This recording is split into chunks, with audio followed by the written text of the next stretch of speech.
Selamlar. Bozdağ Film'in YouTube kanalında bu hafta ben varım. Elimden geldiği kadar sizlerden gelen soruları cevaplamaya çalışacağım. Görüşmek üzere, hoşçakalın. Dönem dizilerine ilgim seyirci olarak da oyuncu olarak da öncesinden var zaten. Mehmet Bey ve Hüseyin Bey'le tanışmamız Diriliş Ertuğrul zamanından başladı. Zaman içerisinde gelişti, birbirimizi daha iyi tanıdık. Kuruluş Osmanlısı, evet, burası çok büyük bir plato. Çok yüksek maliyetli bir işin içerisindeyiz ama bence önemli olan bir şey daha var. O da bu işin kreatif büyüklüğü. Yaratılan dünyanın büyüklüğü aslında. Bence bu işin maliyetinden de platonun büyüklüğünden de daha önemli niteliksel olarak. Çünkü burada dekorundan kostümüne, saç makyajına kadar, kullanılan dilin tasarımına kadar seçilmiş bir yapıyla karşı karşıyayız. Yani bu süreç Diriliş Ertuğrul'la başladı. Kuruluş Osmanlı'la beraber bence iyice olgunluğa ulaştı. Aslında seyircinin burada gördüğü her şey damıtılmış, olgunlaşmış ve tercih edilmiş bir dünyayla karşı karşıya. Asıl başarı burada galiba bu yola çıkılmaya karar verildiği zaman örnek alınabilecek bir şey yok karşılarında. Açılmış bir yol yok. Bu yolu siz açmak zorundasınız. Bu dünyayı siz yaratmak zorundasınız. Hem de dekoruyla, kostümüyle, yeri geldiği zaman belki giydiğiniz kostümün düğmesine kadar, o dönemde metal var mıydı, yok muydu? İçinde oturduğunuz çadıra kadar bu çadır gerçeğine uygun muydu? Hem gerçeğine, aslında bu kadar uygun bir şey, bir dünya kurup bir o kadar da dramanın kendi etkisinden, sihirinden faydalanıp burada yaratılmış çok güzel, çok büyük bir kreatif dünya var aslında. Asıl büyüklük bence bununla alakalı bir büyüklük. Bu kadar damıtılmış, olgunlaşmış bir işin içerisinde olmak oyuncu olarak benim için çok keyifli. Bir o kadar da zor tabii ki. Ama bir de altını çizmekte fayda var. Örneksiz çıktığı bu yolda kendi yolunu açıp, kendi kimliğini oluşturup, kendi dilini oluşturmak bence yakalanmış en büyük başarıdır. Sete girdiğim zaman zaten olağanca gerçekçi bir yapıyla karşılaştım. Çünkü zaten hali hazırda bu obanın kurulabileceği bir yere kurulmuş bir oba. Dolayısıyla inanılmaz bir gerçeklikle karşı karşıyasınız. İtinayla kurulmuş, itinayla tercihen seçilmiş bir yerde o gerçeklik duygusu tabii insanı büyülüyor. Oyuncu olarak da böyle bir şeyin içerisinde tam da bu noktaya Mehmet Bey'le platoyu gezmeye çıktığımız zaman beni ilk getirdiği yer burasıydı. İlk duygumu hiç unutmuyorum. Buraya ilk girdiğimiz zaman Orhan Bey ve Mehmet Bey ile beraber çok sevindim çünkü çocuk gibi hissettim kendimi.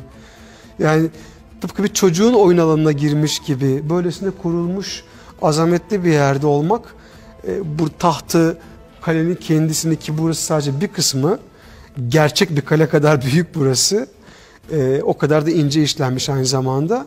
Çok mutlu olduğumu hatırlıyorum. Çocuk gibi sevindiğimi hatırlıyorum açıkçası.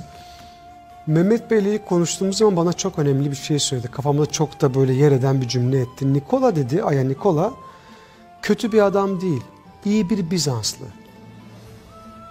Bu şimdi benim için çok önemli bir cümle haline geldi. Sonra ben oyuncu olarak bunun altının nasıl doldurulduğunu merak ettim. Sonra tabii ki bölümümüz geldi. Okumaya başladığım zaman şunu gördüm. Nikola çok boyutlu bir karakter. Günümüz dramalarına bakıldığı zaman kötü adam diye addedilen anti kahramanlar aslında genelde tek boyutlu anlatılır, tek boyutlu yazılır. İşin kendisine bölümlük, bazen hatta sahnelik hizmet eder. Çok nadiren işlerin içerisinde, dramaların içerisinde böyle çok boyutlu karakterler, kötü adamlar, anti kahramanlar çıkar. Nikola heykeltıraş, tekfur, tarihçi, savaşçı, tarih bildiği için aynı zamanda saray soylu olduğu için aynı zamanda bir entelektüel.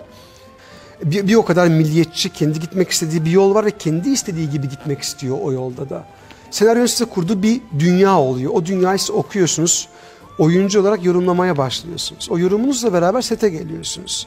Hem sorularınız hem cevaplarınız oluyor. Sonra çalışmaya başladığınız yönetmenlerinizin, başta Metin hocamızın, Fethi hocanın, Ahmet hocanın kendi soruları ve kendi cevapları oluyor. Onların soruları ve cevapları sizde sorular ve cevaplar oluşturuyor.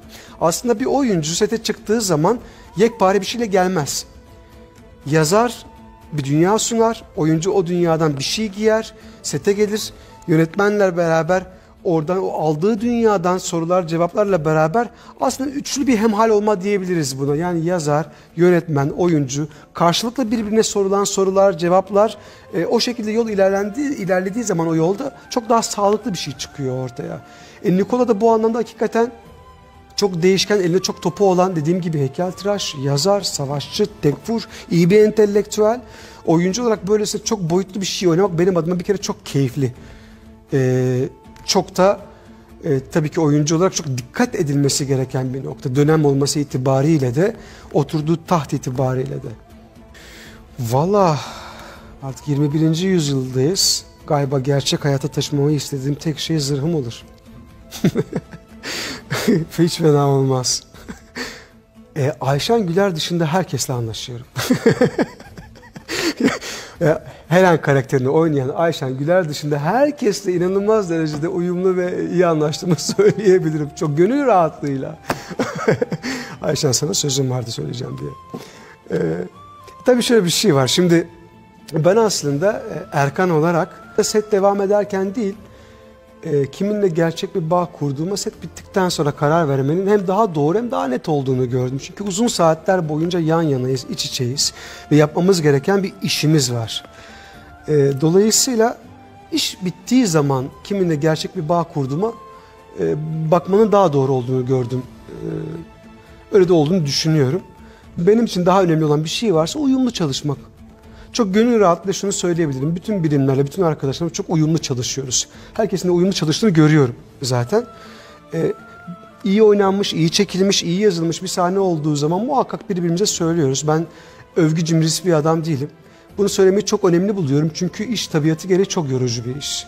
İyi oynanmış bir sahne, iyi çekilmiş bir sahne olduğu zaman bunu gerek yönetmenime gerek oyuncu arkadaşlarımla o sahnede olayım ya da olmayayım söylemenin çok daha kıymetli olduğunu düşünüyorum.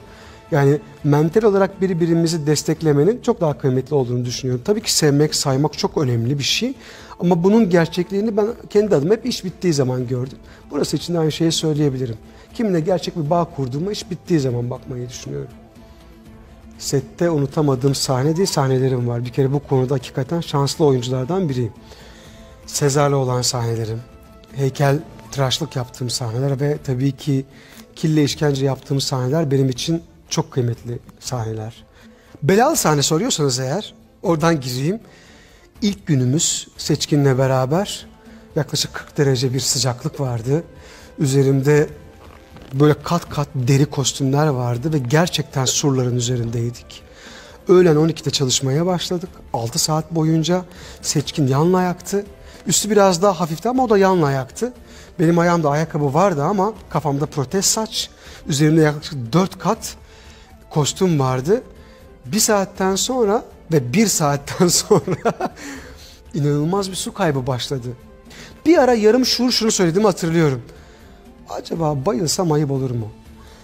Yani tanıdığım bir sette olsam ya da setimin ilk günü olmasa kesinlikle bayılırdım.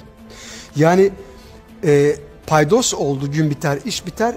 O merdivenlerden aşağı indiğim zaman galiba merdivenin yerini aradığımı hatırlıyorum. Böyle bir şuursuzca adım attığımı hatırlıyorum. Hemen kendimi karavana attım. Protez saçı çıkarttım.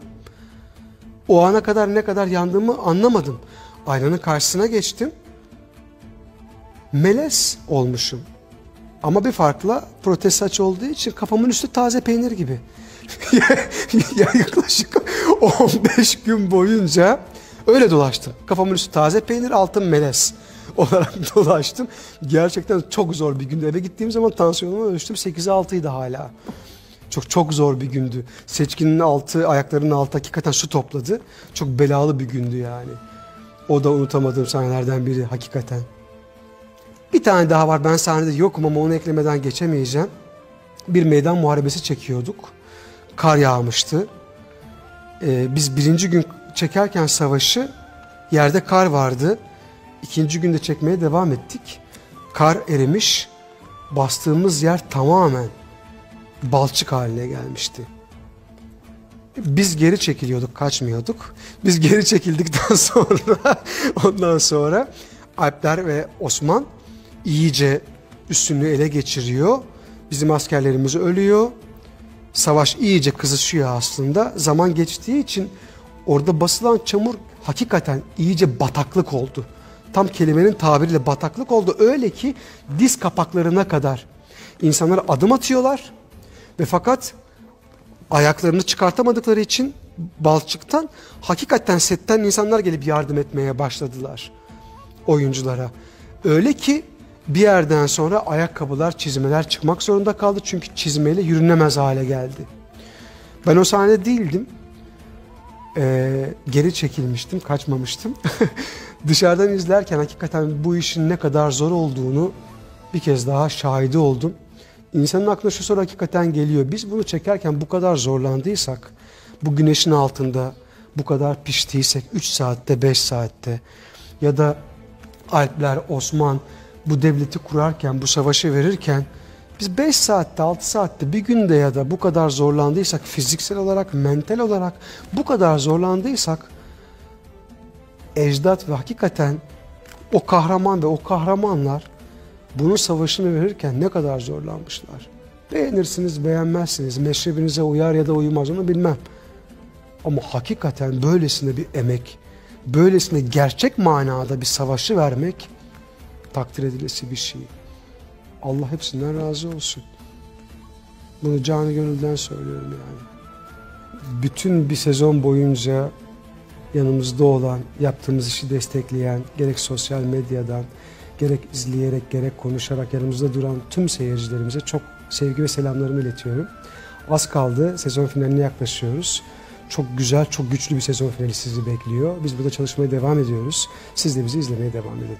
Sağ olun, var olun. İyi ki varsınız.